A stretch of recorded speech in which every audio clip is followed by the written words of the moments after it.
Bienvenue dans l'émission Le Business du Fitness, le podcast pour comprendre le futur du fitness et inspirer tous les professionnels à devenir une meilleure version d'eux-mêmes. Je suis Andy, coach sportif depuis 20 ans et j'accompagne des coachs et des patrons de clubs à créer un business dont ils sont fiers. Avec ce podcast, je vous propose de rencontrer ensemble des personnes inspirantes. L'idée est de rentrer dans leur tête et de comprendre comment ils en sont arrivés là aujourd'hui. Si vous voulez recevoir toutes les notes de l'épisode, pensez à vous inscrire à la newsletter.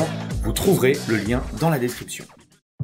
Dans l'épisode du jour, j'ai le plaisir d'inviter Jérôme Roy, personnel trainer et owner de CrossFit Nasta à Ciney en Belgique.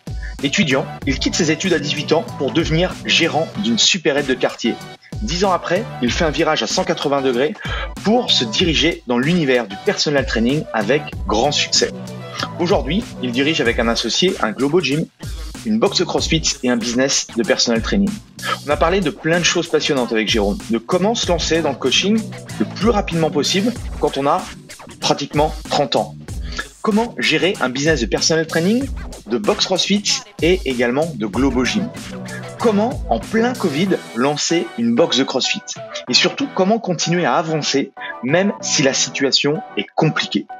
Bref, je ne vous en dis pas plus et je laisse place à notre conversation avec Jérôme Roy. Bonjour à tous, bienvenue dans le podcast Le Business du Fitness. Aujourd'hui, j'ai la chance d'avoir Jérôme Roy avec nous. Salut Jérôme. Andy. Première question toute simple, est-ce que tu pourrais te présenter s'il te plaît ? Bien sûr, avec plaisir. Comme tu l'as dit, je m'appelle Jérôme. J'imagine qu'à ma voix, vous allez comprendre que je viens de Belgique, je suppose, avec mon petit accent. Et donc, je suis personal trainer, également propriétaire d'une box de CrossFit et donc d'une infrastructure qui regroupe mon activité de personal training, un global fitness et une salle de CrossFit. Donc. Ok, donc tu as les trois entités, ça marche. Exactement, ouais. Ça fait combien de temps que tu es dans le secteur ? Dans le milieu personal training, 6 ans. La salle existe depuis 10 et on a ouvert la box de CrossFit. On va bientôt fêter les 2 ans. Ok, excellent. Alors, avant d'arriver à ce nouvel écosystème, j'aimerais qu'on vienne au début. Comment toi, tu es arrivé du coup dans le monde du fitness, du coaching et du personal training ? À toute base, c'était vraiment, je ressentais vraiment le besoin. Je pense que comme tout le monde, j'étais déjà à la base passionné de sport. J'ai toujours voulu un petit peu m'améliorer. Donc, j'ai un peu tâtonné tout ce qui est nutrition, etc. Et j'ai un petit peu voulu m'améliorer moi-même. Et très vite, j'ai ressenti le besoin d'aider les gens, clairement, d'avoir envie de. J'avais l'impression d'accumuler un savoir, façon de parler, et d'avoir cette envie incroyable de le propager au plus grand nombre et de vouloir aider un maximum de gens. Et de par mon activité passée, je rencontrais énormément de gens qui avaient des problèmes de surpoids ou des problèmes au niveau de leur alimentation. Et j'ai vraiment eu envie de vraiment développer quelque chose qui puisse leur venir en aide et les sortir de ça, en fait. Ok. Et avant tu faisais du coup, tu faisais une autre activité ? Oui, tout à fait. Non, ça n'avait rien à voir avec tout ça. J'ai vraiment eu une reconversion professionnelle. J'ai toujours été indépendant, donc ça va faire bientôt 20 ans là, que je suis indépendant en Belgique. C'est un peu l'équivalent de votre statut auto-entrepreneur, je pense, en commerce. Je ne pense pas que vous avez ça en France, mais c'était, on va dire, des supérettes, donc des magasins de quartier, on appelle ça, nous ici, où c'était un peu de la dépanne, et ce genre de choses. Et donc, j'avais plusieurs commerces de ce type-là. Et donc, je côtoyais des centaines et des centaines, si pas des milliers de personnes par jour et par semaine. Et voilà, donc je côtoyais énormément de monde. Moi, sur le côté, ma passion, c'était le sport. Donc, je pratiquais énormément de sport. En augmentant ma pratique sportive, j'ai eu envie d'améliorer ma nutrition. Donc, je me suis intéressé un peu à tout ça. Et plus moi, je m'améliorais, plus j'avais l'impression que les gens autour de moi, c'était l'inverse, en fait. Ils étaient de moins en moins en forme, de plus en plus malades. Et c'est comme ça qu'est venue tout doucement la reconversion professionnelle. Et puis j'ai pris la décision de tout arrêter, de revendre mes activités et d'avoir à ce moment-là un matelas financier qui me permettait de refinancer donc, des études et un tout nouveau parcours professionnel, quoi, en gros. Donc, tu étais quand même déjà, tu avais cet esprit de vouloir monter des business, cet esprit d'entrepreneur. Ça t'est arrivé quand ? C'est venu comment ? Honnêtement, c'est venu, je pense qu'à 6 ans, j'ai acheté des choses pour 3 sous et je les revendais pour 5. Donc, je pense que très, très petit, j'ai déjà eu cette envie on va dire, de commercer, de gagner de l'argent, même si à l'époque, évidemment, j'étais gamin, on parlait pas vraiment de gagner de l'argent, mais j'ai toujours eu cette envie d'être, ouais, je sais pas, de me gérer moi-même, de promouvoir mes propres activités. Et donc, j'ai eu le choix à un moment donné de ma vie donc de faire des études ou d'être gérant d'une société. Donc, j'étais très jeune, j'avais à peine 18 ans. C'est un cas de force majeure, j'ai envie de dire. C'est-à-dire que j'étais étudiant dans une structure et le gérant, malheureusement, est décédé dans un accident de voiture. Et le patron de l'époque donc, avait besoin de quelqu'un pour très vite reprendre l'activité en tant que gérant salarié à l'époque. Et donc, j'ai fait ça pendant 6 mois à la place des études. Donc, j'ai fait un choix, je n'ai pas fait mes études, j'ai décidé de faire ça donc à 18 ans. Ça s'est super bien passé. Et dans l'année qui a suivi, j'ai eu l'opportunité donc, de reprendre ce fameux commerce et puis de développer toute une structure autour de ça avec plusieurs commerces. Et voilà, donc je me suis retrouvé à 19, bon, quasi 20 ans avec, à gérer plusieurs sociétés et plusieurs structures. Et puis de fil en aiguille, j'ai toujours adoré ça, vraiment l'entrepreneuriat. Je ne me voyais jamais avoir au-dessus de moi quelqu'un mes, qui dirigeait mes activités. J'ai toujours eu ce besoin de m'autogérer, de prendre des décisions moi-même, de me faire aider, mais de vraiment avoir ma propre barque à mener, quoi. C'était vraiment toujours été une volonté de mon part. Tu as été salarié que pendant ton stage alors? 6 mois, ouais, c'est ça. J'ai connu ça salarié que 6 mois. Ouais. Ouais, Et ouais. comment un patron, enfin son patron de l'époque, là, prend quelqu'un qui est en stage et lui demande, ça a été quoi le truc? C'est qu'il a vu en toi le potentiel ou Ah, ça s'est fait bah, comment? faudrait peut-être que je pose la question. C'est vrai que c'est une bonne question. Déjà, je pense qu'ils ont été pris de court. Et voilà, il leur fallait quelqu'un dans l'urgence qui connaisse la boîte. Et j'étais donc étudiant depuis 3 ans dans cette boîte, presque 3 ans. Oui. Et donc, c'est bête, mais je connaissais la boîte en fait, je connaissais les clients, je connaissais la boîte, et donc peut-être que eux se sont dit, ok, bon, il a déjà un pied dedans, autant Ah, mais peut-être. il y avait bien des employés qui connaissaient aussi la boîte et tout. Alors, pour revenir en arrière, pour l'anecdote, il y avait un employé à l'époque, en plus de tout ce qui était étudiant et intérimaire, etc. Il y avait un employé qui était le meilleur ami donc du gérant qui était décédé, et donc il a fait une énorme dépression lors de l'accident Ah. de voiture de son gérant qui était son meilleur ami. Donc, il était plus apte, en fait. C'est arrivé pendant le mois d'août. Donc, en fait, nous, on était étudiants. Donc, comme je le disais, on était plusieurs étudiants. Et donc, tous les étudiants ont dû tenir un peu la barque pendant les grandes vacances, donc pendant ce mois d'août. Et peut-être qu'il a vu en moi celui qui, peut-être, avait le plus de capacité ou le plus d'envie ou qui démontrait, je ne sais pas, ça, j'en sais rien. Ça fait quand même très longtemps. Et puis, il faudrait peut-être poser la question à lui. Mais en tout cas, ils m'ont laissé ma chance. Et moi, je Et me suis dit, comment étudiant, tu réagis pour quitter tes études et pour prendre un euh, truc où, entre guillemets, c'est l'incertitude totale? bah, il y a franchement, je crois que la décision, elle s'est faite en une fraction de seconde, en fait. Il m'a dit, écoute, euh, un jour, il m'a dit, tu as une voiture, tu es véhiculé. Je dis, oui, j'ai le permis, j'ai une voiture. Tu sais, demain à Charleroi, donc c'est une ville à 80 km ici de chez nous. Je dis, oui, ok, tu peux venir, on va discuter. Je ne savais pas vraiment ce qu'il me voulait à l'époque. Et puis, donc, je suis allé le rencontrer. Il m'a exposé donc, euh, le salaire, les avantages, etc., en étant très clair sur le fait que c'était un test, c'est-à-dire qu'eux, ils prenaient un gros risque. Quelque part, moi aussi, vu que j'hypothéquais une année d'études, ça se passait mal, mais je pense que, allez, avec du recul, quand j'y réfléchis, comment dire, avec la vision que j'ai eue de cet emploi, en me disant, OK, il y a une énorme possibilité de se développer, de peut-être dans les années à venir, d'intégrer cette structure et d'avoir mes propres magasins. Je crois que la décision, ça fait en un déclic. En fait, je me suis dit, ouais, OK, je le fais, je prends le risque, tant pis. Dans le pire des cas, je perds une année d'études, que je recommencerai l'an d'après. Mais si ça fonctionne, waouh, là, c'est parti. Là, je pars vers ce que j'ai toujours voulu, étant gosse, étant adolescent, me gérer, avoir mes propres choses. Et je veux dire, à 18 ans, quasi 19, se dire, ouais, on va gérer une équipe, on va gérer une structure. Ouais, le pari, il est super osé, mais c'était super gratifiant pour moi, quoi. Donc, j'ai pris le risque et je ne me suis pas posé la question. En fait, je l'ai fait et, euh, et il s'avérait que ça s'est super bien passé, quoi. Donc, c'était le tremplin vers tout le reste, en fait. Donc, je pense qu'il n'y a pas de hasard dans la vie et que c'est comme ça que ça devait se passer, je pense, simplement. Ok. Moi, je suis toujours admiratif des personnes là comme ça qui. Enfin, je me dis que je ne sais pas ce que j'aurais fait à ta place, mais tes études là, du coup, toi, tu avais quel objectif par rapport à ça? Enfin, tu avais en fait une voie toute tracée par rapport à déjà ta philosophie de vouloir monter des trucs ou autre, ou c'était quoi? En fait, donc, moi, à la base, je faisais des études. Donc, c'était des études qu'on appelle, nous, ici, le cycle supérieur. Donc, chez vous, ça correspond à ce qu'on fait de 12 à 18 ans, plus ou moins. Donc, CM2, CM1, c'est ça, je pense, chez vous, au terminal, ce genre de choses. Ouais. Euh, moi, la voie qui était tracée par rapport à ce background donc, d'école, c'était pour devenir ingénieur, en fait. Et, mais mes études universitaires, donc ce qu'elle allait suivre derrière, c'était, moi, je voulais aller dans le milieu de l'informatique, en fait. Mais vraiment, parce que c'est quelque chose qui me parlait, j'ai toujours été un peu geek à l'époque. Je me souviens, un gamin, je chipotais toujours avec les PC. J'étais le premier à avoir la DSL, l'Internet au débit, là, chez nous à l'époque. Et j'aimais bien bidouiller dans tout ça. Donc, ça collait un petit peu, je veux dire, un début d'ingénierat et puis partir vers de l'informatique, ça collait pas mal. Et c'était plus une question de passion que de vraiment une vision à long terme. Je ne me suis pas dit, tiens, je vais faire des études d'informatique et puis je vais ouvrir ma boutique ou je vais être indépendant dans le secteur. Pas du tout, quoi. Et quand l'occasion s'est présentée, je pense qu'en fait, c'est peut-être ça qui s'est passé aussi.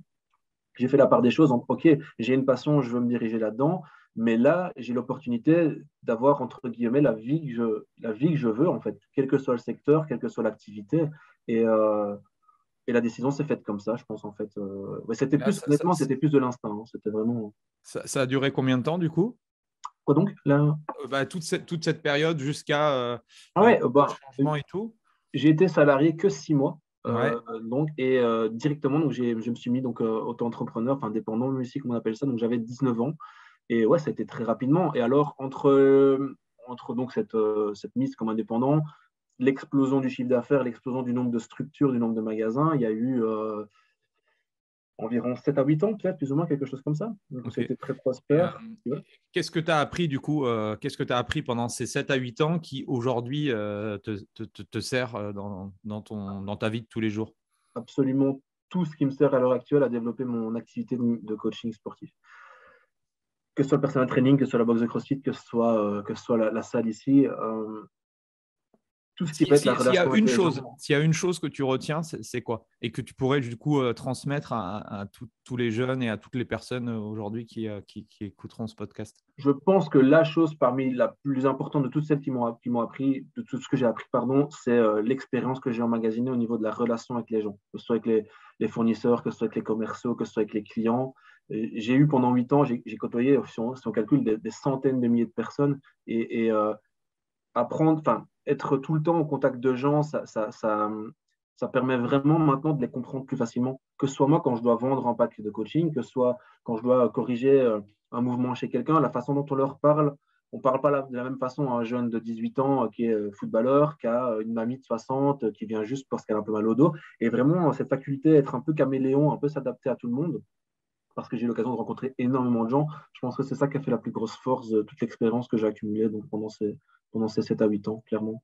Et comment tu as fait pour apprendre à communiquer avec chaque profil de personne? Ouais, ça se faisait vraiment naturellement. On fait des erreurs. Peut-être que là, à l'heure actuelle, ce qui se passe bien pour nous, pas pour moi, c'est grâce aux erreurs que j'ai fait par le passé. Des fois, on fait des faux pas, on parle à une personne, ça se passe pas de la même façon, on voit que la réaction, elle est pas géniale ou comme on l'espérait, et hop, on s'adapte en fait. Si on est reconfronté à la même façon de parler, pardon, à la même personne, on va adapter sa façon de lui parler, je pense. Enfin, en tout cas, c'est comme ça que moi, je voyais les choses. Et vu qu'il y avait un panel énorme de quantité de gens et de quantité de gens différents, ça s'est fait naturellement. C'est comme s'il y avait un filtre, en fait. On parle à une personne, ça se passe mal, on comprend que ça n'est pas vraiment comme ça qu'on aurait dû lui parler. Et quand l'occasion se représente, on corrige le tir et ça se passe mieux. Et ça reste de l'acquis. Et c'est vraiment comme ça qu'au fur et à mesure, j'ai appris à mieux cerner les gens. En tout cas, je ne dis pas que c'est parfait, je ne dis pas que j'y arrive tout le temps, mais en tout cas, ça permet vraiment d'aiguiser un peu ce talent qui est de parler aux gens et de s'exprimer aux gens, quoi. Ok.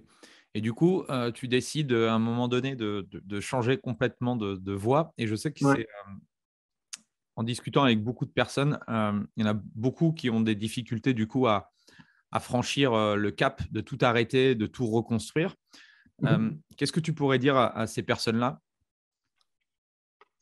Si vraiment, au fond d'eux, ils ont ce sentiment qu'ils peuvent aider des gens, ils, ils- ils se doivent en fait de tenter la chose.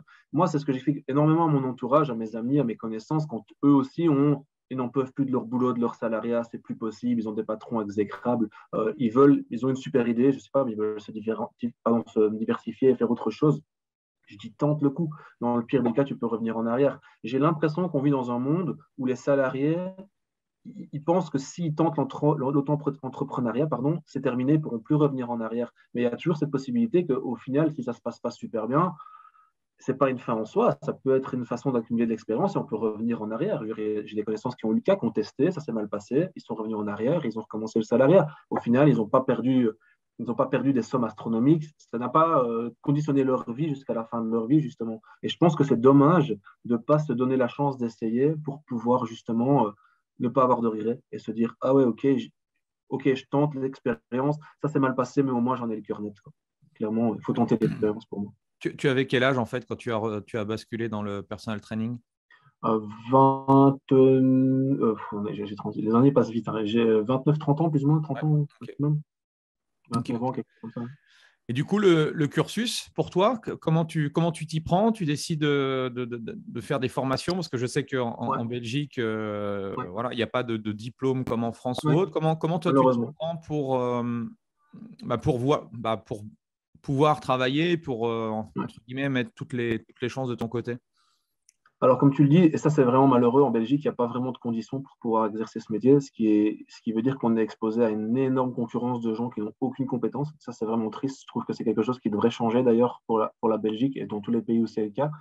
Euh, j'ai toujours été, je ne sais pas si c'est un défaut ou si c'est une qualité, mais j'ai toujours été extrêmement perfectionniste. Donc, du coup, moi, je ne veux pas je veux pas me lancer à l'aveuglette, en fait. Donc, directement, je prends le pli de faire des choses de qualité, des formations de qualité.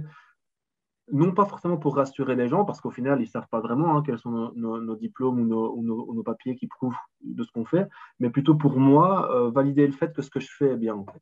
Donc, très rapidement, j'essaie de me former.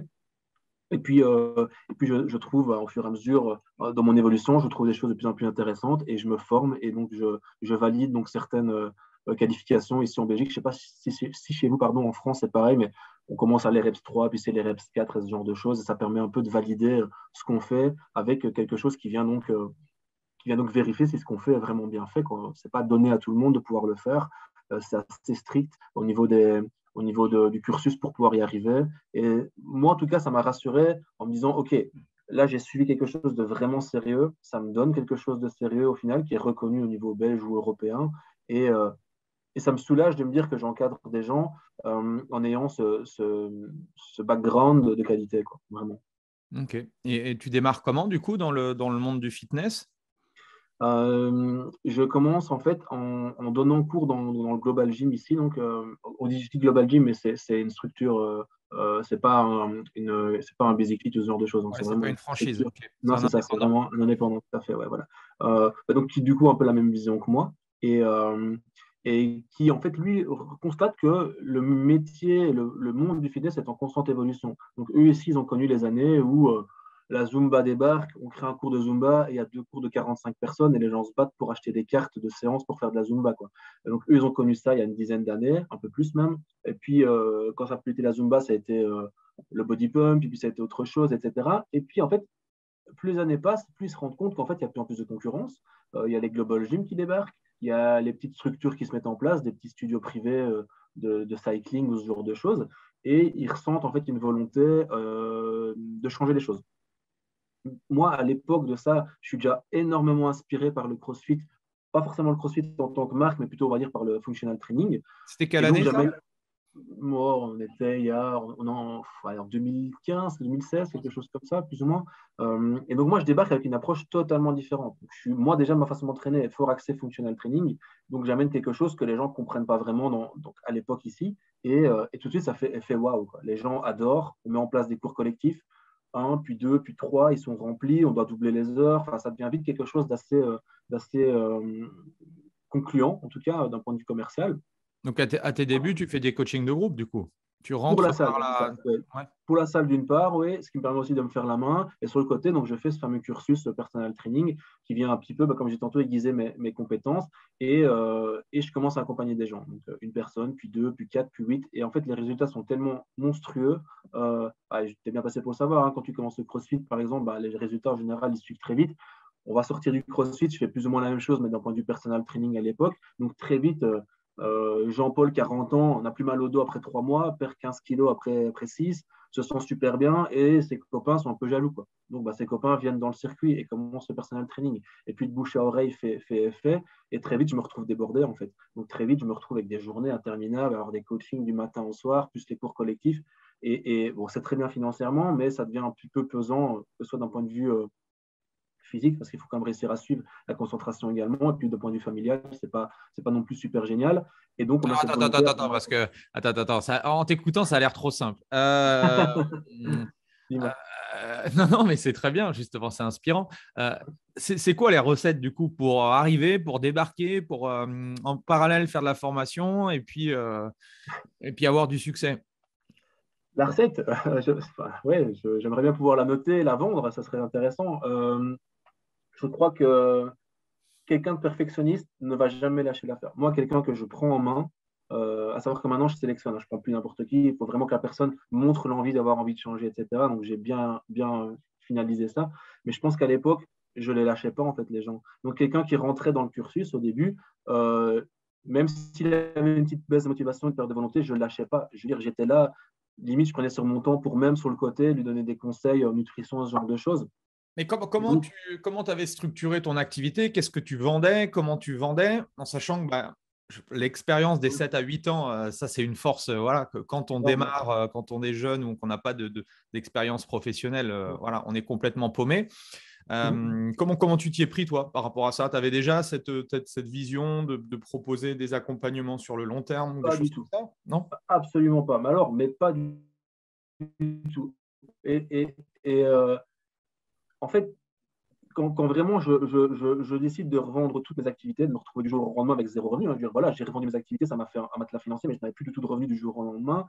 Moi, je me suis mis en tête, voilà, j'avais anticipé la chose depuis quelques mois, donc je dépensais quasi plus d'argent depuis des mois et je me suis créé vraiment une réserve en me disant, OK, j'ai autant de côté, j'ai un an pour voir venir, j'ai besoin de X euros par mois pour vivre, on fait x12, ça me fait une enveloppe, je la garde, je l'économise, je revends mes sociétés et à partir de là, je me dis, j'ai un an pour voir venir. J'ai un an pour tout tester, absolument tout. Et même si je gagne 0 € pendant un an, j'ai ce matelas financier qui me permet de payer mon loyer, de manger, que ma famille soit à l'abri. Et ça, c'était anticipatif. C'est-à-dire que je me suis dit, avant de quitter ma société, avant de revendre mes activités, j'ai ce matelas financier, je commence. Et là, je teste, en fait. Je teste des choses. Au début, comme tout le monde, hein, je fais des séances à la séance. Je me souviens, à un moment donné, je crois que au tout début, je demandais 35 ou 40 € pour une séance. La personne venait, elle était super contente et puis je la revoyais plus, quoi. J'avais aucune. Et limite, je n'avais même pas ses coordonnées pour lui renvoyer un message. C'était vraiment à tâtons. On testait, on faisait des choses, quoi. Et très vite, je comprends que ça ne va pas bien se passer comme ça. Donc, je décide de vendre des packs de séances, en fait, 5 séances, 10 séances.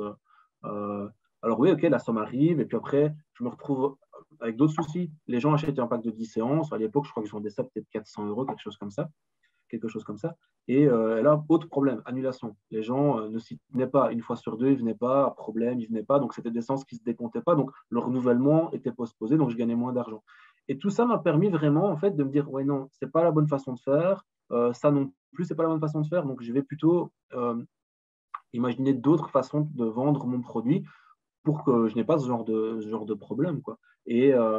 Et puis, je crois que c'est plus ou moins à cette époque-là où je t'ai rencontré, en fait. Et puis, voilà, à force d'avoir tes informations, d'avancer dans tout ça, j'ai vraiment fini par trouver une structure qui était plus convenable pour avoir des revenus plus récurrents et moins ce genre de soucis, quoi. Et toujours à cette époque, je pousse les gens vraiment à avoir leur maximum de résultats possible. En me disant, OK, si Jean-Paul, 40 ans, il a des super résultats, ça peut être que positif par rapport à son entourage. Et donc, c'est comme ça que je risque de créer un peu ma toile, quoi. À l'époque, il faut savoir que je n'étais pas du tout aux réseaux sociaux. Je pense que je n'avais même pas de compte Facebook, pas de page Facebook, pardon. Donc, c'était vraiment à l'ancienne, que c'était au bouche à oreille et aux résultats, quoi. Et c'est seulement après que j'ai commencé, je pense que c'est plus ou moins à cette époque-là que je te rencontrais, effectivement, parce que c'est comme ça que j'ai commencé à mettre en place des stratégies marketing, réseaux sociaux, garder les contacts des personnes, tunnel de vente, ce genre de choses. Mais ça, c'est venu vraiment par après, quoi. Qu'est-ce que tu mettais en place qui fonctionnait bien, ce que j'appelle moi le marketing traditionnel qui fonctionne aujourd'hui très bien encore dans les clubs, par exemple? Qu'est-ce que tu as pu tester, toi, qui a bien fonctionné pour toi et que tu pourrais partager? Je me souviens qu'un truc qui fonctionnait vraiment pas mal, je me suis toujours dit, je garde la carte gratuite dans ma poche et je la sortirai qu'en cas d'extrême urgence. C'est-à-dire que je n'ai jamais voulu donner du gratuit, style une séance gratuite pour donner envie aux gens. J'ai toujours gardé cette carte-là en me disant, si un jour ça va mal, si un jour joker, quoi. C'est un peu c'est vraiment ça. Ça va plus du tout, j'ai besoin d'argent. OK, je vous offre une séance gratuite en me disant, il y a peut-être une personne sur 4 qui va prendre un pack. J'ai essayé de garder ça dans ma poche et je l'ai toujours fait parce que je n'ai jamais eu besoin de le faire. Donc, ce que je faisais, par contre, c'était une séance à moitié prix. Par exemple, nous ici, on avait donc des clients qui venaient tout le temps à la salle. Et donc, on avait créé des bons où les gens pouvaient venir faire un bilan santé, une première séance à moitié prix. Et le petit trick que j'avais trouvé, c'était qu'à l'arrière de ce bon, en fait, donc ils avaient le bon, ils pouvaient venir faire leur séance. Et à l'arrière de ce bon, si la séance les avait convenu, ils pouvaient en faire une deuxième à moitié prix s'il y avait engagement donc, sur un pack de séances. Et ça a bien fonctionné en fait. Donc ça veut dire qu'à l'époque, j'avais un peu augmenté mes prix. Je pense que j'étais à 50 € la séance, quelque chose comme ça. Et donc en gros, ils payaient 25 €, ils avaient une séance. Et ils pouvaient en avoir une deuxième à 25 € s'ils achetaient un pack, par exemple, à 500 €, ce genre de choses. Et ça a eu un bon retour. On a testé d'autres choses qui ont moins fonctionné, mais dans l'absolu, je pense que c'est ça, avec le volume de clients qu'il y avait, qui a amené le plus de résultats, clairement. Ok. Et est-ce que tu as eu des difficultés ou à un moment donné ou des doutes quant au fait d'avoir changé de carrière et de se dire, bon, je ne suis pas à ma place ou en fait, non, si, j'ai carrément bien fait d'avoir changé? Je ne sais pas si c'est le cas de tous les coachs sportifs ou de tous les praticiens qui œuvrent pour le bien-être des gens, mais moi, je suis en perpétuelle remise en question, en fait. Plus j'en apprends, plus j'ai l'impression d'avoir reculé. Enfin, j'apprends plein de choses, je me forme sur plein de choses et j'ai toujours l'impression de me dire, ouais, mais en fait, j'ai appris un nouveau truc. Donc, en fait, ça fait 5 ans que ce que je faisais, j'aurais pu le faire mieux. Et j'ai toujours cette envie de me perfectionner, d'être meilleur. Donc, j'ai jamais regretté, franchement, jamais, absolument jamais regretté, que du contraire, j'adoré le changement que j'ai opéré dans ma vie. J'adore ce que je fais, mais les doutes, ils sont plutôt d'un point de vue j'ai pas envie que quelqu'un débarque et fasse mieux que moi, en fait. C'est plutôt ça. Mais alors, à ce moment-là, on est plus dans la peur de perte de la clientèle plutôt que dans de la peur d'avoir changé de secteur ou changé d'activité. Mais sinon, non, jamais, aucun regret. Franchement, je le referai directement, quoi, sans aucune hésitation. Ok. Et du coup, la suite pour toi, comment ça s'est fait au fur et à mesure? Explosion du chiffre d'affaires tout seul, donc je suis débordé, comme je le disais tantôt, il me faut quelqu'un, j'ai besoin de quelqu'un, et donc j'engage mon premier coach. Et là, tu as déjà une structure en physique ou tu es toujours dans un club? Je suis toujours dans le club, ouais. Je suis toujours dans le club, ouais. Et donc je donne toujours le petit deal, c'est qu'en fait, je paye rien dans le club et je donne les cours collectifs gratuitement, en fait. Ok. Voilà. Moi, ça me prend 3, 4, 5 heures par semaine, selon les semaines. Et le deal est correct parce qu'à partir du moment où j'ai des fois, à un moment donné, je tournais à peut-être, j'ai plus les chiffres en tête, mais je crois que je devais être à 30, 35, des fois 40 séances par semaine en personal training parce que quand on sait le temps que ça prend, le temps de préparation, etc. Et puis c'est pas à la chaîne, quoi. On a quand même un contact avec les gens, donc ça prend du temps. C'était des journées à rallonge. Et toujours, donc, j'engage cette personne pour me soulager. Donc, alors, du coup, là, on change un petit peu. Ouais, je rebondis sur aussi une excellente stratégie. Et c'est un bon deal, je pense, avec les clubs. En tout cas, avec les indépendants, les franchisés, c'est plus dur de négocier quelque chose. Mais le fait de faire des cours collectifs, moi, je l'ai vu quand je donnais des programmes Les Mills ou autres, ça m'a permis de vendre un paquet d'accompagnements en coaching privé. Donc, je pense que tu vois, c'était gagnant, enfin, c'était double gagnant pour toi parce que voilà, tu payais pas de loyer et en plus de ça, ces cours-là te permettaient d'avoir de nouveaux clients qui alimentaient la machine. À fond, franchement, je me souviens à un moment donné, on essaie de limiter les cours de small group training à 10-12 personnes en functional training, d'un point de vue matériel, d'un point de vue, contrairement à Les Mills où tu peux avoir 50 personnes devant toi ou même 500. Moi, ici, le but, c'était de les corriger, donc je ne pouvais pas gérer 20 personnes, donc c'était 8, 10, 12 personnes maximum. Et donc, sur la semaine, c'était le même groupe de personnes, hein, plus ou moins qui venaient à chaque fois. Donc, je crois qu'on a dû avoir une cinquantaine, soixantaine de clients différents à cette période. Je suis certain que sur les 60 personnes à l'époque des cours collectifs, j'ai dû en convertir au bas mot 15 à 20 en personal training, en accompagnement. Et sur les 60, il y en a au minimum 50 qui, à l'heure actuelle, sont dans notre box de CrossFit, quoi, qui ont adoré le concept et qui ont switché vers le CrossFit, quoi. Donc, clairement, ça a été une force incroyable, quoi. Quand on a la chance de pouvoir être en contact d'autant de gens, j'ai du mal à imaginer qu'on puisse se planter et qu'on puisse ne pas trouver de la clientèle comme ça, quoi. Clairement. Excellent. Après, il faut remettre aussi les choses en contexte. On a un club, donc on est plus cher qu'un low cost, hein. Donc ça veut dire que je suis pas certain qu'avec plus de monde en contact dans un low cost, on va savoir trouver autant de clients. Parce que nous ici, les gens n'ont déjà pas cette démarche de vouloir aller dans un global gym low cost pour payer pas cher. Ils payent déjà un prix plus élevé, donc peut-être qu'ils sont plus à même à débourser encore plus pour de l'accompagnement. Ça, c'est possible, je ne pourrais pas le savoir. Oui, et puis plus le service est qualitatif, plus en fait tu te dis si je prends le truc encore plus cher, je vais avoir un service de dingue ou je vais avoir plus de résultats, etc., quoi. C'est Non, vraiment c'est ça. le cercle vertueux. Ouais, Et c'est du ça. coup, tu es débordé, tu n'arrives plus à gérer et tu décides du coup de prendre quelqu'un. C'est quoi le deal avec ce coach-là? Parce que même chose, j'ai beaucoup de personnel trainers que j'accompagne. Ils sont full et en fait, ils ont du mal à passer au next step, tu vois. Ouais, Et non. comment tu as fait, toi, simplement voilà, pour avoir un coach avec toi? Alors, faut savoir, nous ici, engager des personnes, ça coûte énormément d'argent en Belgique. On est un des pays les plus taxés à ce niveau-là, donc c'est compliqué.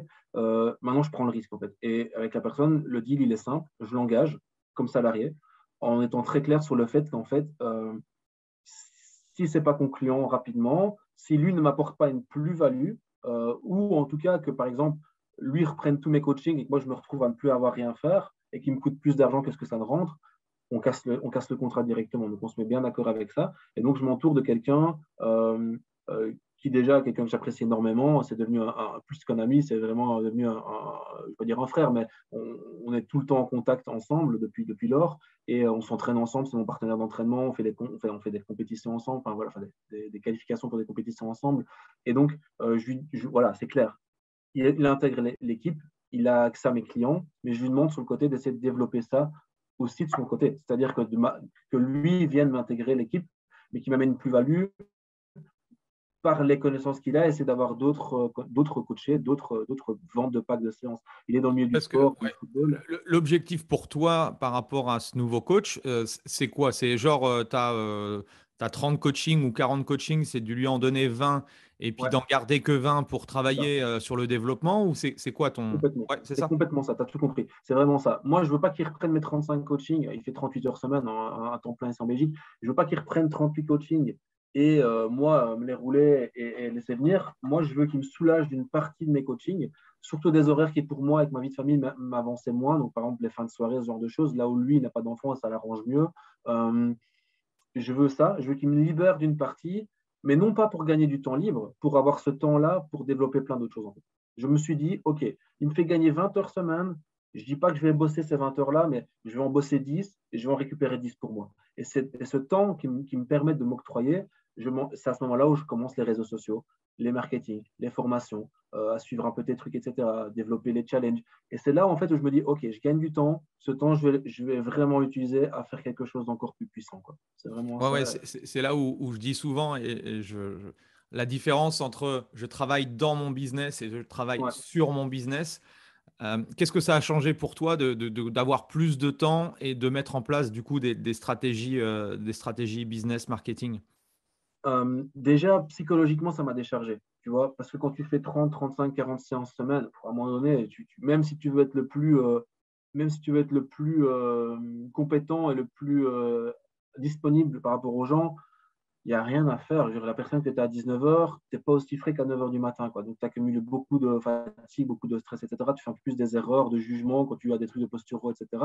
Et moi, ce que je veux, c'est me soulager un peu de ça pour pouvoir vraiment avoir cette décharge un petit peu psychologique de travailler autant et mettre ce temps-là donc à profit pour développer le reste. Et je ne sais plus quelle était ta question parce que j'étais distrait. Ouais, qu'est-ce que toi, ça a changé le fait du coup d'avoir Ah oui, plus de temps pour la stratégie et non voilà, c'est plus ça. être dans l'opérationnel, avoir la tête dans le guidon, quoi. Est-ce que ça a Clairement, changé des choses, ouais, ouais, peut-être au clairement, niveau de la décharge mentale, mais aussi en termes de chiffres, en termes de développement, en en termes de termes de… branding. En termes de branding, ça m'a vraiment permis de communiquer sur ma marque.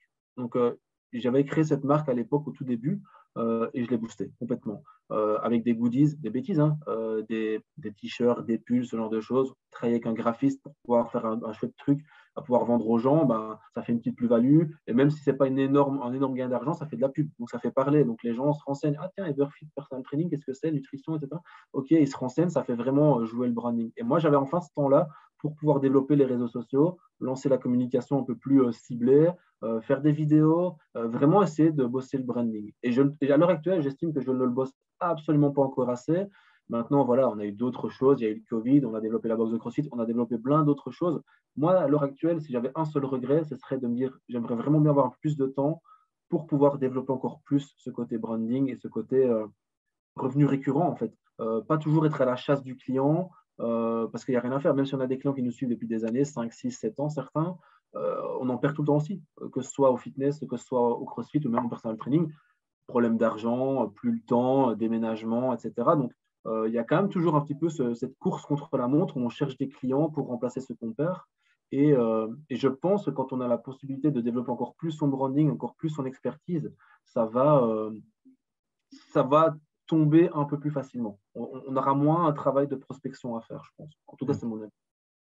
Est-ce que tu as, fait des erreurs par rapport à ton premier coach que tu as fait venir dans l'équipe, ou est-ce que tu as on va dire des best practices à dire à ceux qui nous écoutent et qui aimeraient justement recruter leur premier coach?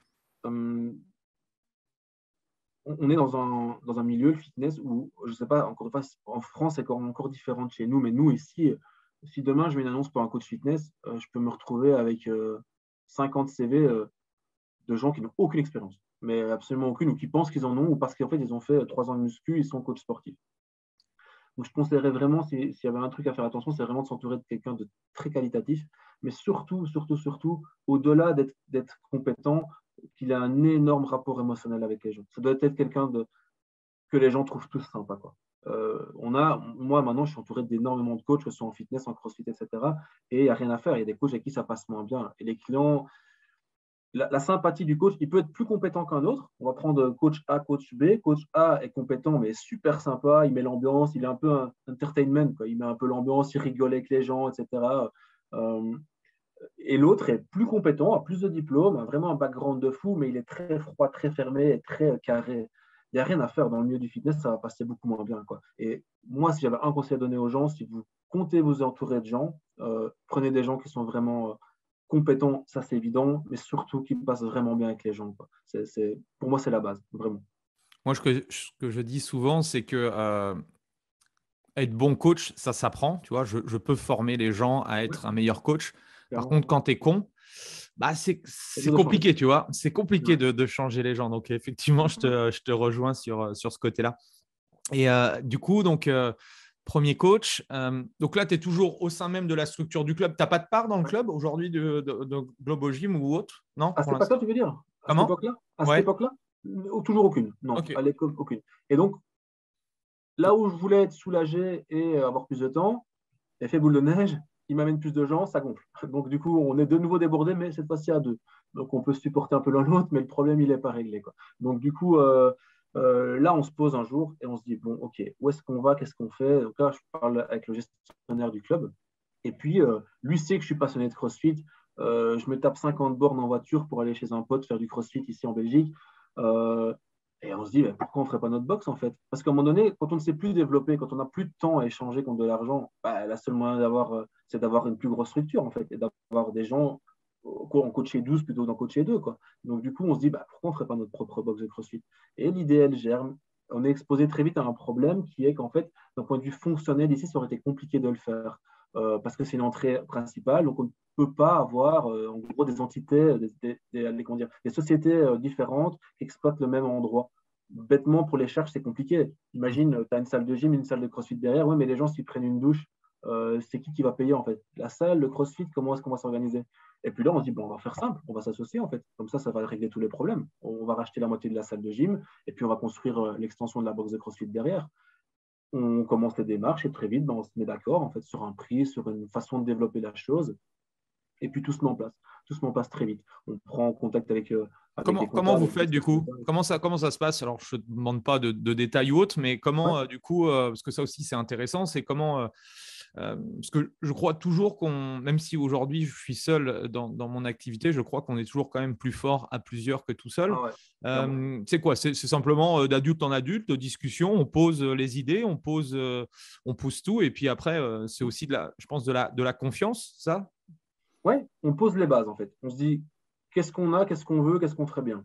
Ok, ça c'est acté, très bien. Après, alors à ce moment-là, on vient faire graviter autour de ça tout ce qui va être juridique. On prend un comptable, on prend un huissier de justice, on prend un notaire, pardon, on prend un avocat et on discute. Ok, on fait ça comme ça, mais s'il se passe ça, comment ça se passe? On va mettre une clause et on commence comme ça. Et très vite, en fait, on trouve une structure. En fait, on se dit, on va faire une société, on va racheter le gym dans la société à 50-50 les parts. Et puis après, on fera graviter tout le reste autour, quoi. Bien sûr, il y a de la confiance. Et évidemment, à deux, on va plus vite. Ça permet de se décharger. Donc, nous, ici, on a trouvé notre rythme de croisière, c'est-à-dire que moi, je vais plus développer tout ce qui va être clientèle, marketing.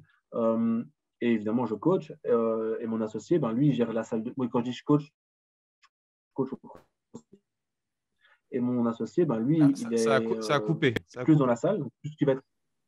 Ah, ouais, tu as dit que tu es coach. On n'a pas entendu coach en quoi? Ok, donc moi, je coach au CrossFit. Lui coach à la salle. Moi, je gère tout ce qui est marketing clientèle. Lui va plus gérer tout ce qui va être papier, fournisseur et ce genre de choses. Et on se soulage vraiment l'un l'autre. Et ça nous permet de vraiment avoir nos pôles de compétences. Et tout ça fait que le melting pot des deux est concluant, quoi. Ok. Il y a toujours ton coach aussi, personnel trainer, qui est. Alors, ouais. Okay. Qu'on intègre dans l'équipe, en fait. On l'engage sur la nouvelle société. On le transfère de mon activité de personne physique, on le transfère sur ma nouvelle société. Donc, ça a été quoi le temps qu'il t'a fallu entre je commence à faire mes formations et à bidouiller dans le coaching à avoir ta structure carrément associée là? 4 à 5 ans. Ok. Ouais, c'est chouette. Bien. Ouais, c'est chouette. C'est du boulot. Donc ça, c'était en quelle année là que tu t'associes? L'association se fait en fait, c'est simple. Elle se fait en 2019, donc avant le Covid. Ok. Donc du coup, ensuite le nœud du problème, on développe cette box de CrossFit, tout est OK, on contacte les fournisseurs, on a l'accord ici. Donc, à la base, on veut faire une énorme extension CrossFit derrière la salle de fitness. Donc, ça passe par énormément de problèmes, contacter les juridictions locales, les juridictions régionales en Belgique, pour avoir les accords, en fait, tout simplement, pouvoir construire l'extension, pouvoir exploiter un nouveau business, ce genre de choses. On a tous les feux verts, tout est OK, on a les plans d'architecte, l'entrepreneur est booké, tout est OK. Il faut combien de temps entre la réflexion du projet et l'ouverture là, des clés, tes premiers membres? À la base, on était parti sur 9 mois, 1 an, plus ou moins. Ça, c'était à la base. Sauf qu'en fait, le jour où on a l'accord bancaire, février 2020, 15 jours ou 3 semaines plus tard, on nous sonne en nous disant il y a le Covid, donc l'accord, il n'est plus valable. Donc on ne vous ouvrez pas. Ah oui, OK. Donc là, on se retrouve vraiment, vraiment dans une situation très inconfortable où, si ça avait été 6 mois plus tôt, on abandonnait.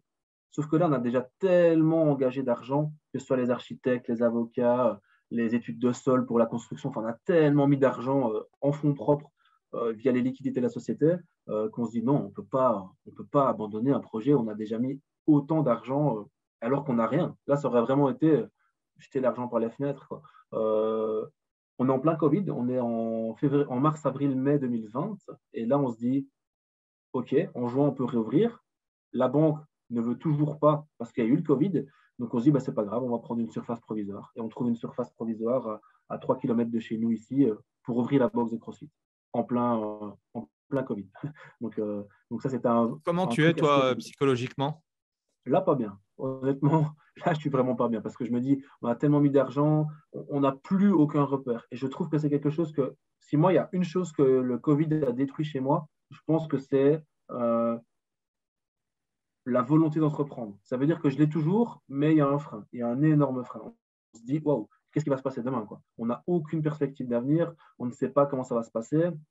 À l'époque, on est au premier confinement, donc pour nous, c'est fini. On a été confinés 3 mois, début juin, on réouvre, on ouvre la surface provisoire au mois de juillet, donc on fait notre grande ouverture le 1er août avec la clientèle, etc. On fait une pré-vente d'abonnement, donc tout se passe super bien. On ouvre la box de CrossFit au mois d'août et septembre, on nous reconfine, quoi.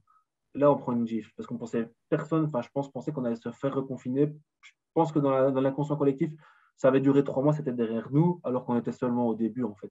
Et là, alors là, pour nous, par contre, grosse catastrophe, on est fermé 9 mois d'affilée, sans aucune possibilité d'exploiter.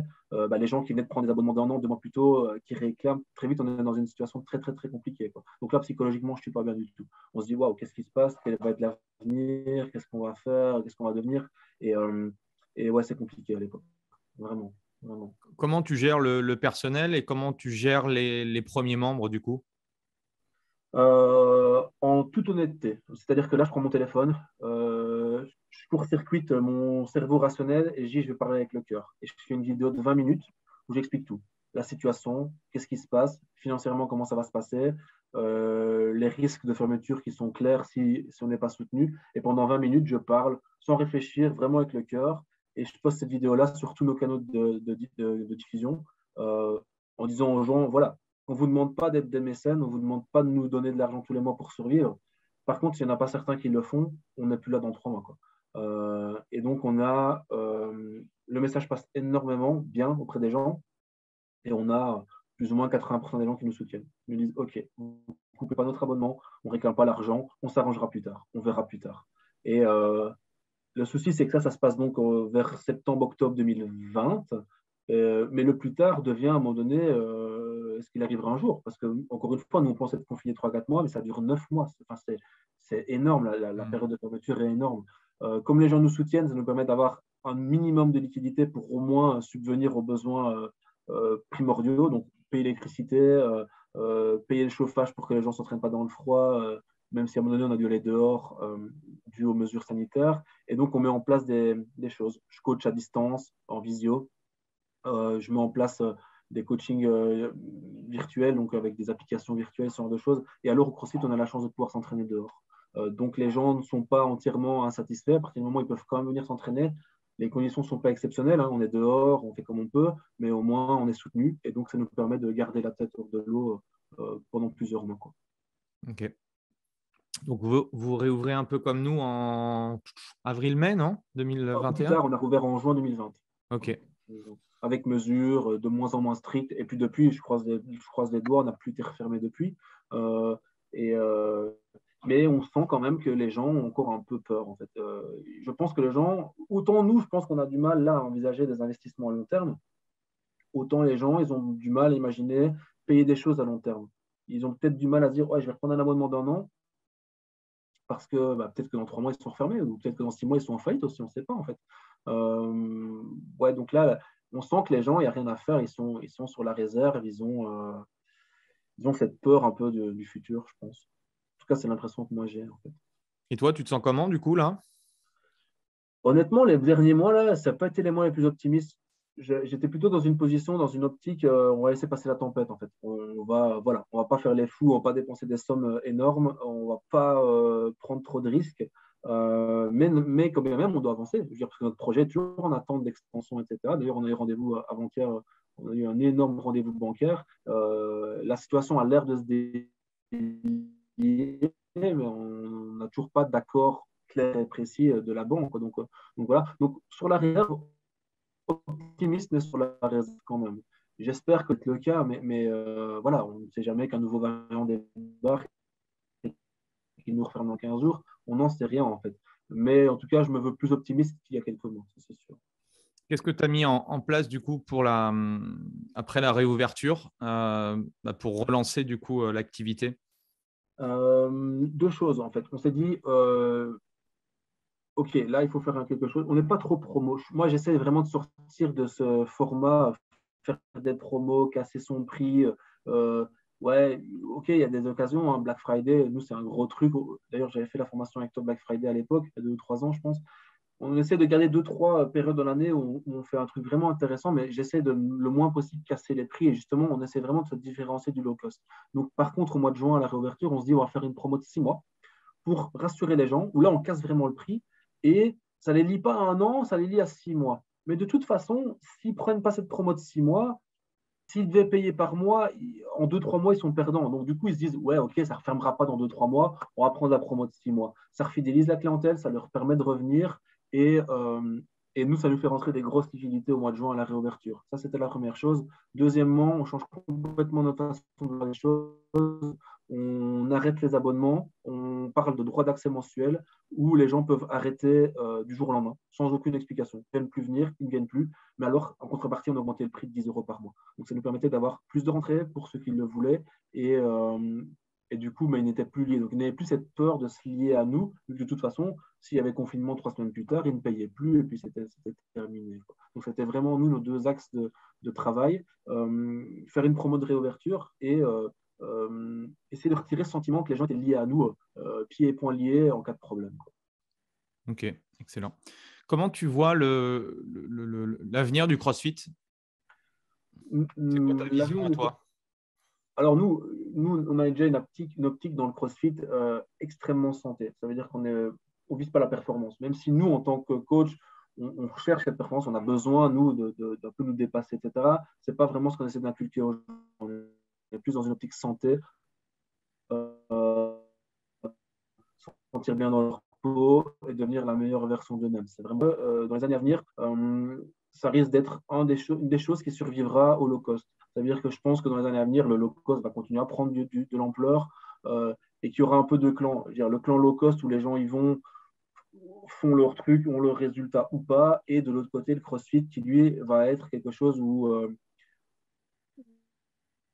le coach va faire la différence et où les gens auront probablement plus de résultats, quoi. Donc, je pense que le CrossFit il a des bonnes années devant lui à voir venir, tout comme le low cost, juste que la clientèle et le coaching, il sera totalement différent.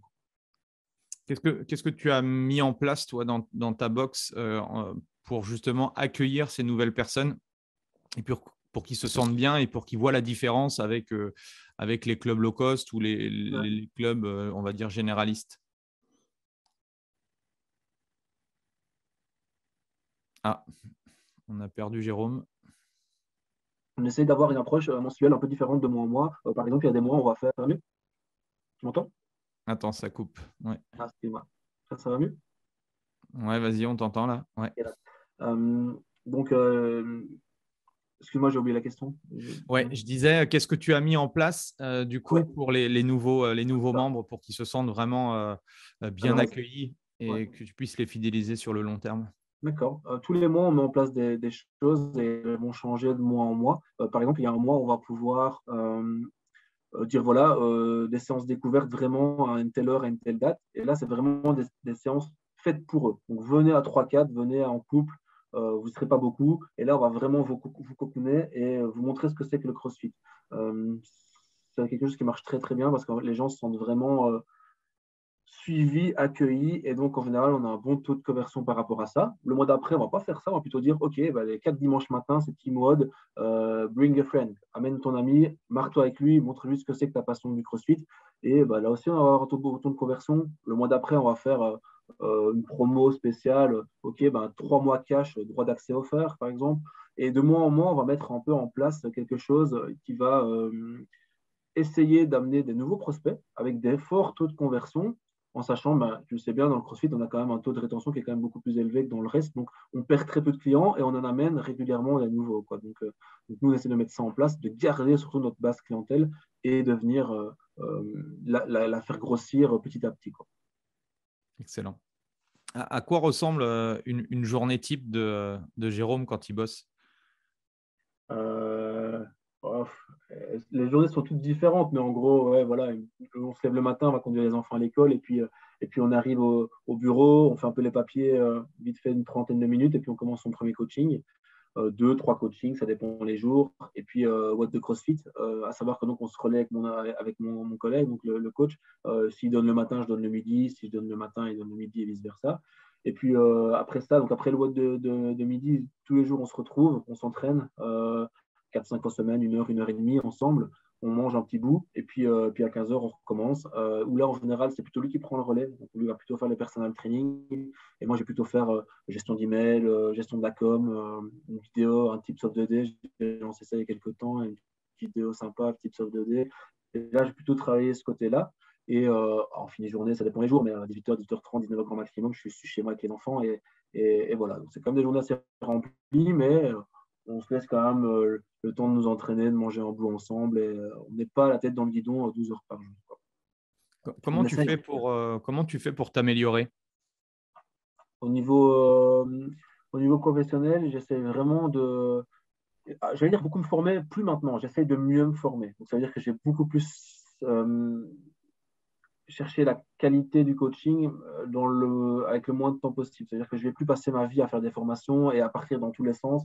Je vais essayer de choisir un canal et de m'y engouffrer et de me perfectionner là-dedans avec des choses de qualité assez courtes dans le temps. Et alors, je lis beaucoup également. J'essaie aussi de sortir de ce côté uniquement coach. Je lis d'ailleurs quasi pas de livres sur le coaching, etc. Je vais plutôt lire des livres sur le développement personnel, sur la finance ou sur le business pour essayer justement d'amener des petits trucs. Et je pense que dans tous les livres qu'on lit, même si des fois c'est qu'un ou deux petits trucs, bah, si on implémente ça dans son business, ça va tout de suite améliorer les choses. Des fois, c'est une bêtise. On lit un truc dans un livre, on se dit, ah ouais, j'ai pas pensé à ce truc-là, bah, je vais le mettre en place. Et bah, je veux dire, un livre de business sur la vente de chaussures, au final, on peut y trouver quelque chose qui peut nous servir, nous, à vendre du coaching, en fait. Et j'essaie de lire, en tout cas, quand je le peux, hein, je n'ai pas toujours le temps de le faire, mais plutôt des livres de ce type-là. Est-ce que tu aurais du coup un ou deux ou trois livres à nous partager qui t'ont vraiment inspiré? J'en ai lu, mais franchement, on dit des centaines. Donc, est-ce qu'il y en a un qui te vient à l'esprit, ou le dernier peut-être? Allez, je vais en prendre trois vraiment qui m'ont vraiment marqué. Les idées qui collent. Je ne sais pas si tu connais ce bouquin. Ouais. Génial. Influence et manipulation. Très chouette. Robert Cialdini, sur la persuasion. Et je pense que si je devais en conseiller un, mais même pas forcément pour les indépendants, pour monsieur et madame tout le monde, pour leur relation avec les gens, leur relation avec leurs compagnes ou leurs compagnons, comment se faire des amis. Je pense que c'est le bouquin qui, pour moi, quand j'ai lu ce bouquin, je me suis dit, moi qui étais quelqu'un de très énergique, je suis très direct en fait. Je n'ai pas de porte de derrière. Quand je veux dire quelque chose, je le dis et souvent ça choque malheureusement. Et je trouve que ce livre m'a canalisé. Il a vraiment amélioré. Tout à l'heure, on parlait de la communication avec les gens. Je trouve que ce livre m'a vraiment appris à ne pas toujours, même si des fois c'est bien de dire les choses aux gens, ok, ça m'a appris à me canaliser, à me dire, bah, on le dira, mais au final, si je ne le dis pas maintenant, j'y penserai plus demain, je ne le dirai pas, quoi. Donc, c'est vraiment trois livres parmi des centaines d'autres. Hein. Franchement, il y en a énormément, mais c'est trois livres qui, pour moi, sortent un peu du lot, clairement. Excellent. Ton échec préféré? Celui qui me fera avancer. Celui que je garderai en mémoire et qui me fera avancer et que je ne referai plus, surtout. Ok. Excellent. Est-ce que tu as une dernière chose à partager, à nous partager, aux coachs, à tous les professionnels du fitness? La période a été compliquée. Franchement, le Covid, ça n'a pas joué en notre faveur. Mais comme toujours, il y a deux façons de voir les choses. Soit on s'appuie sur son sort, ou soit on se dit, bah ouais, ok, ça a été un moment difficile, mais le futur sera plus radieux. Les gens vont encore plus avoir besoin de nous. Nous, ici, on est en contact avec énormément de kinés, de médecins qui sont débordés parce qu'ils disent depuis le confinement, c'est une catastrophe. Les gens, ils ont pris du poids, ils sont brisés de partout, ils n'ont pas assez bougé. Donc, je pense que peut-être plus que jamais, à l'heure actuelle, les gens vont encore plus avoir besoin de nous. Et ceux qui hésitent, foncez. Franchement, faites-le. Formez-vous, essayez sur vos proches, perfectionnez-vous et aidez les gens, quoi. Vraiment, on vit dans un monde où les gens ont besoin d'être aidés. Il n'y a jamais eu autant de gens malades, autant de gens obèses. C'est des gens qui ont besoin de gens comme nous, qui ont besoin de nous pour les sortir de là, clairement. Bon, super message de fin en tout cas. Merci Jérôme. Merci à tous d'avoir suivi le podcast. Pensez à, si vous êtes sur Apple Podcast ou d'autres applis, de mettre un petit 5 étoiles et un commentaire. En tout cas, merci à toi. Je te souhaite plein de belles choses et puis on aura l'occasion dans quelques mois ou années de revoir un petit peu où tu en es aujourd'hui. En tout cas, c'était super inspirant. Merci à tout le monde et on se retrouve la semaine prochaine. Allez, salut. Salut Andy. Voilà, c'est fini pour aujourd'hui. J'espère que l'épisode vous a plu. Merci d'avoir passé ce moment en ma compagnie.